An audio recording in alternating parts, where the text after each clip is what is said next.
Kama umeshindwa kupanga mambo yako, uende nyumbani, waachie wengine wafanye hiyo kazi. Hiyo ni kitu ya maana kabisa, kwa sababu wanamaliza wakati wa kwenda huku na kule. Hata sasa wanaita rais kufungua projects za county. Sasa wewe kama rais anafungua projects za county, na wewe kama governor utafanya nini? Na hiyo ndio kazi yako. Hata zile za CDF na zile za CDF hizo na za MP, na mnaambiwa kesho tutaleta hii, kesho tutaleta hii. Wewe Kemoze uko hapa, mbunge wa hapa, wewe unaambiwa utaleta hii, tutaleta hii, iko katika budget. So wewe ndio unatengeneza hiyo budget. Mbona ukiambiwa utaleta hii, wewe uambie wananchi utaleta hii, lakini iko katika budget?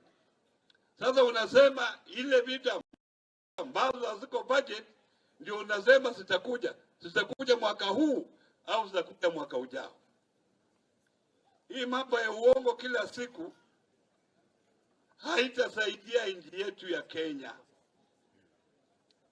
Francis, wewe ni ndugu yangu mkubwa na kuheshimu sana, lakini hata ukiwa na mambo na mimi ndugu yako mdogo, unaniita na tutaketi chini.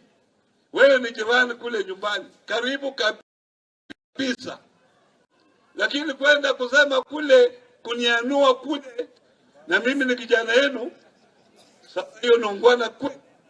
Na sasa kama sisi Waluhya, kama tunataka tukae chini na wewe kama mzee wetu, wewe ndio wa kwanza kuleta sisi chini. Siasa ya upinzani iko katika katiba, na tukiwa kupinzani isiseme sisi ni wa Somalia, sisi ni wa Kenya.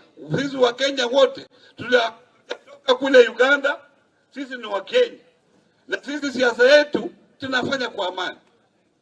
Ikiwa maandamano ile iko katika katiba, hatufunji sheria yoyote.